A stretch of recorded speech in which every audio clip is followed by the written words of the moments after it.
Hi, I'm Dan, this is At Midlife Crisis Motorcyclist, and this is the Voge DS900X, or 900 DSX if you prefer, which I've been running on the channel for the last few months. It's soon to go back, but before it does that, there's one more thing I want to do with the bike, and that's to find out what it's like off-road, hopefully without falling in any big puddles like I did when I tried the Triumph recently. Before that happens, I thought I'd just give you a quick kind of overview of life with the bike over the last few months and nearly 2,000 miles. Now, obviously, I've covered it extensively on the channel already. There's plenty of videos about how we've got to this point thus far, and I'll put links to those in the description below if you need to catch up. But I think when I started alone, the big question hanging over this bike is, what would a cheap Chinese bike be like to live with through the depths of a British winter, riding through the salt, commuting, generally being used as a kind of a daily hack in the way that any adventure bike rider might use their machine. I've got to say, I am pretty impressed. In terms of the finish, that seems to have held up really well. Certainly no worse than any equivalent bike. And of course, we keep coming back to the fact that this is a £9,000 bike, but it doesn't look cheap at all. You know, there's no kind of flaking in the paint, there's no kind of rusty bolts, peeling stickers, anything like that. So yeah, I'm really impressed. It seems to have held up pretty well to some pretty hard miles. In terms of reliability, it's been absolutely rock solid as well. It's always started on the button. I've had no kind of warning lights or gremlins or glitches come up on the TFT screen. The tech was a little bit fiddly to set up, but now it's all installed on my phone and stuff. It seems to work okay. You've got turn-by-turn navigation, which is perfectly adequate. I guess if you wanted more, you could put your phone on the screen and all that kind of thing, but yeah, now it's all working. That seems to be pretty solid as well. Running costs, well, in terms of servicing, I did have to take it in to get the chain tensioned and the headlight adjusted, basically because I didn't have the tools to do it myself. That would have cost about 50 quid. The software update, which was done at the same time, that would have been free under warranty. So in terms of those running costs, it looks pretty reasonable. Fuel consumption, I've been measuring that brim to brim in the proper way, so it's a pretty accurate reading, and I've been getting kind of high 40s, low 50s mpg depending on what I've been doing. So kind of what you'd expect for a bike of this engine capacity and weight and all that kind of thing. In terms of insurance, that's the one cost I can't really report back on because that's been covered by the manufacturer. So if there's anybody out there who's been getting quotes on a bike, maybe comparing it to similar ones in the market from better known manufacturers, I'd really love to hear how you got on with that, so share your insight in the comments thread, please. In terms of more general likes and dislikes, I've covered most of them in the previous videos anyway, but just to sum up, I think the kit on the bike has been really appreciated, especially in those dark winter months on the commute over the moors in the fog and the rain, all that kind of thing. So heated grips, heated seat, the adjustable screen, the cruise control, those kind of things, they've worked really nicely, as have the little extra LED fog lights. They've been really useful on those dark winter roads. The luggage has also been really useful. I said before, I don't like the kind of top box look, but I've swallowed my pride and relished the fact that you can just stash my lock and my bag and all that kind of stuff in there for the commute. Panniers came in useful when I did a longer trip around the Scottish borders in December as well. So that's all been really appreciated. It's a comfortable bike to ride as well, so, you know, racking up long motorway miles, all that kind of thing, it's really good for that. And while adventure bikes are not perhaps my favourite format, I have grown to respect and understand perhaps why they're so popular with people, and for this kind of usage, you know, over a winter of riding, of commuting, that kind of thing, I can see why it works. Things I didn't like so much, well, I mentioned it in my initial review on the bike, but the slightly plasticky switch gear is a continued annoyance. Voge will tell you that that is shared with KTMs and maybe some older Ducatis as well, I think. I don't care. If it was on those bikes, I'd complain about it there as well. But like the little plasticky indicator switch, it's something you use all the time, and it just feels really flexy and flimsy under your thumb, and it feels quite difficult to tell whether it's engaged or not. So that's been a bit annoying, but I suppose it is a relatively cheap bike, and there may be some little corners like that where costs have been cut. The engine is businesslike, as I've said in other videos, and you know, it gets the job done, but it's not one you're going to fall in love with. It's got decent power, decent response, all the rest of it, but there's a little bit of chuntering in the fueling at kind of low speeds through traffic and things like that, which just shows some slightly rougher edges that perhaps you wouldn't get on more established bikes, you know, from bigger name manufacturers. So, but I'm really kind of clutching at straws. The devil is in the detail on that. And again, you keep coming back to the price and you'll forgive a lot. One further niggle, the way the anodizing on the fork legs doesn't match that on the wheel rims. That just bugs me a bit, but I'm perhaps being really pernickety with that. Overall, as you can probably tell, it's held up really well and probably over-delivered on the expectation. It just goes to show how far these Chinese manufacturers have come with bikes like this and the CF Moto that I rode in another video. I think if I were a mainstream manufacturer, you know, a Honda, a Suzuki, a Kawasaki or something like that, I'd be really worried about these bikes and the prices that the manufacturers are selling them for. For consumers, it's got to be a win now, hasn't it? So there we go, there's the quick kind of overview on the bike and life with it. As I say, one last thing to do, see how it goes off-road. So let's get to it.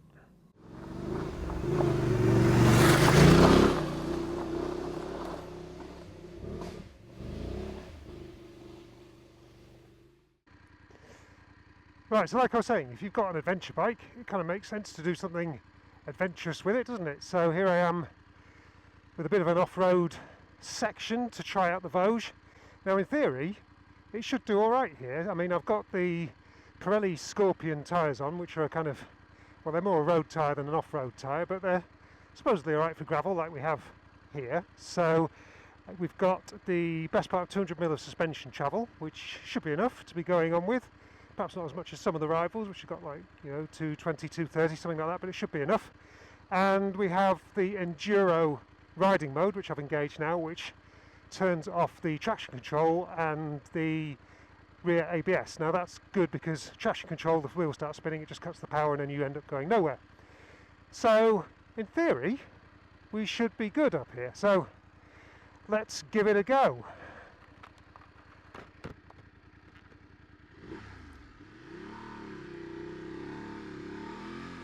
Bit of wheel spin to get underway, but okay, so standing up like I was told to on the Honda off-road day.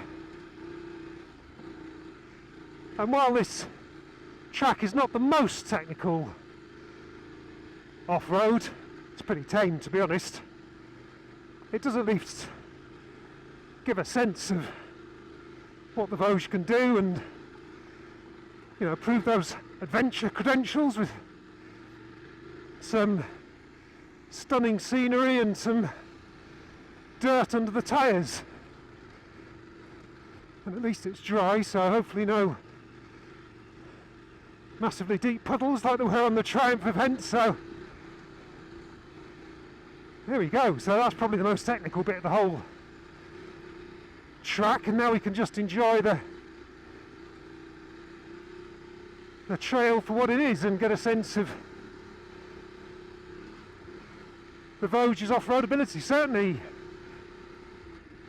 that suspension feels plenty plush. I've got the rear preload soft-ish, the fork softened off like I did previously, so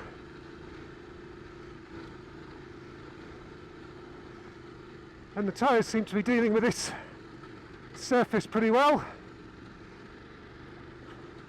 And look at that. Yeah, you couldn't do this on a Fireblade, could you?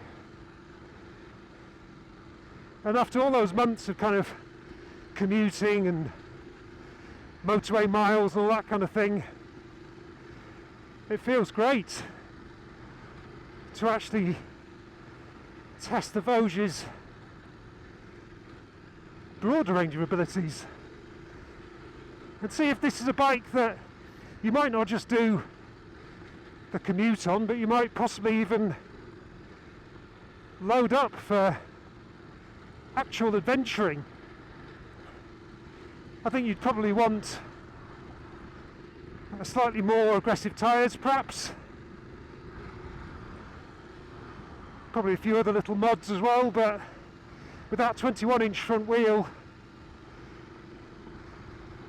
and the best part, as I say, of 200mm of suspension travel, you've got the fundamentals, and the engine seems to be pretty tough and dependable. And look at this, you know, for somebody who said they're not sure of the point of adventure bikes, all of a sudden maybe there is a point to them after all, when you can go out and enjoy a ride like this. Now, in terms of off-road stuff, I think the one thing I've noticed, perhaps with experience of riding the Desert X and a couple of other bikes off-road recently, it's quite hard to operate the gear lever with big enduro boots in a kind of road position. So most kind of off-road bikes tend to have adjustable levers, so you can just raise the position so you can catch it with your toe for changing gear when you're standing. The Voge doesn't have that, which is a small limitation, but I presume you could probably fit one if you wanted to. I tried to get the rubber out of the pegs as well for more grip on the foot pegs, but they seem stuck in. You probably want to change that as well. But this does feel like a nice conclusion to my time with the Voge, which has been a real eye-opener both for adventure bikes and where the Chinese bike industry is at,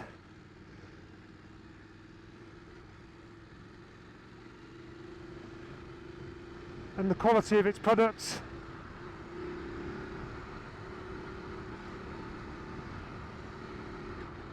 There we go. I'm finding it a lot easier to slot those gears home with the quick shifter. That definitely helps. I think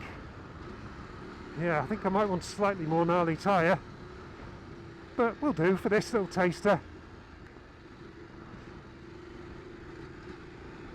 It's enough to be getting on with. It's certainly a big heavy bike to be hustling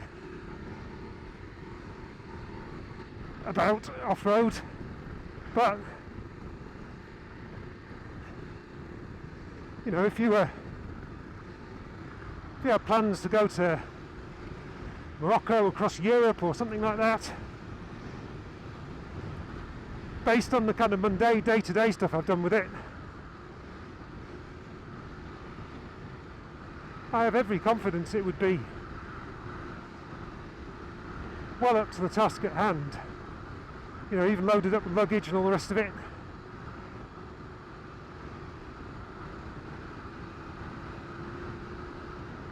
And that's the thing, you're buying an awful lot of capability for that £9,000. You're getting the bike, you're getting the luggage, you're getting the tech, you're getting the confidence of engine and suspension and brake components from top level suppliers, you know, KYB for the suspension, Brembo for the brakes, BMW for the engine, depending on how we're framing that. So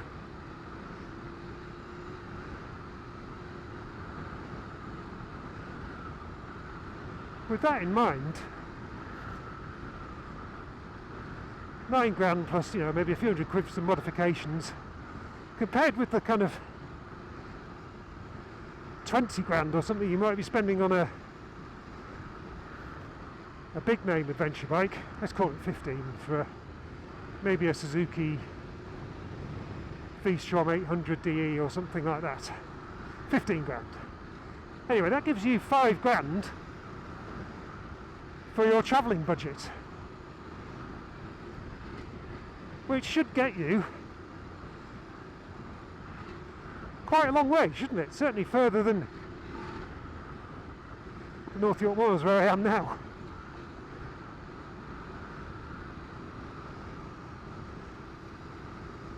So in that respect, the Voge's price is a real enabler. The world is your oyster. And I think this feels like a fitting conclusion to life with the Voge. Dare I say it, I might even miss it a bit.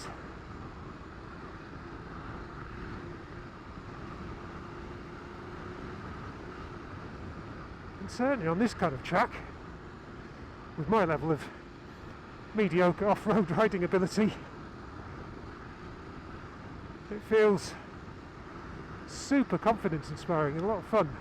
I mean, sure, if you're going to be doing some serious green laning, you'd want something lighter and more chuckable, but you know, weekend warrior job, I think this will do you just fine.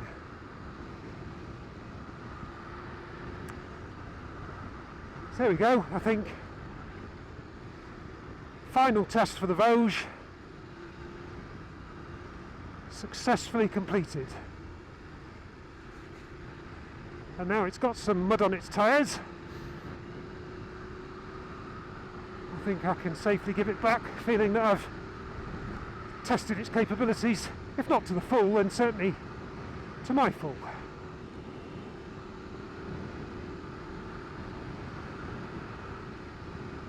There we go. I'm going to get on with enjoying this amazing track and the beautiful views, and I'll catch you for a wrap up at the end.